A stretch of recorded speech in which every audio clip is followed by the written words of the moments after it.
Pakistan PSLM time series analysis dashboard helps you analyze trends in Pakistan's social and economic indicators at the provincial level. Watch the tutorial to explore data on various indicators. To use the dashboard, simply click on an indicator to view each insight. Then, click on an insight to view the full dashboard for that insight. You can filter the data in each dashboard by province, rural, and urban areas. This dashboard shows how different variables impact decisions. The data has been filtered to summarize the percentage of people affected by each variable out of 100 people. One of the unique features of this dashboard is the Key Insights section, which highlights interesting and different trends in the data.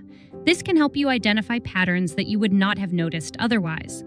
For example, in the Key Insight for Women in Decision-Making, over 60 in 100 women stated that either the head of household or her parents alone decides for their education. The Gallup Pakistan PSLM time series analysis dashboard is a valuable tool for anyone who wants to understand the social and economic conditions of the Pakistani people over time. It is easy to use and provides a wealth of information at a glance.